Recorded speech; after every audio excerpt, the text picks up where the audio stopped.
السلام عليكم، معكم جمال وردان، طبيب فريق الأول لمولودية الجزائر. اليوم 14 من التربص هذا، الظروف راهي جيدة في المعسكر هذا والحمد لله كلش تمام. الحالة الصحية للاعبين في أحسن ما يرام، الحمد لله ما عندناش إصابات كثيرة، والاصابات اللي عندنا سي دي بليسور دو كونتاكت.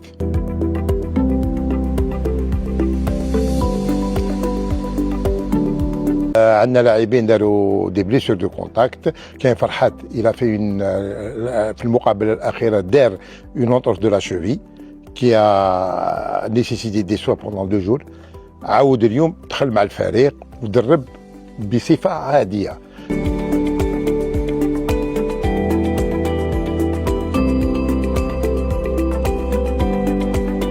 الإصابات الأخرى كاين بوشري دكانيت عنده اون بتيت اونتورس دو لا شوفي، والحمد لله ما عندنا حتى إصابة دي بليسور مسكولير ولا دوتر بليسور.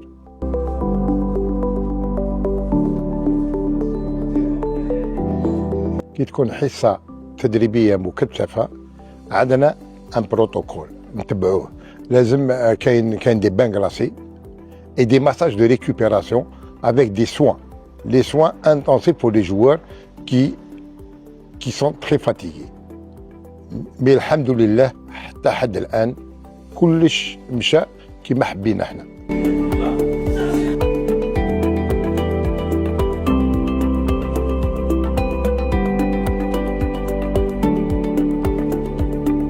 كل يوم مع الطاقم الفني نتكلموا قبل الحصه التدريبيه، نتكلموا على صحه اللاعبين ونتكلموا على les joueurs qui sont fatigués, les joueurs qui ont des contractures, les joueurs qui ont des douleurs, pour alléger la séance d'entraînement et leur éviter des blessures.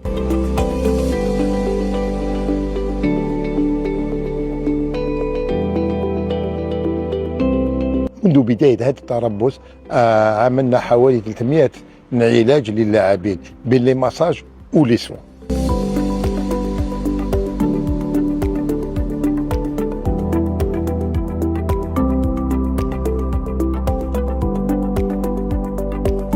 خلال هذا التربص استفدنا من دي مويان humains et matériels. الحمد لله. Pour ce qui concerne les moyens humains, j'ai une équipe de masseurs et de kinés qui ont fait un boulot magnifique. Je tiens à les remercier, qui ont travaillé durement pendant ce stage.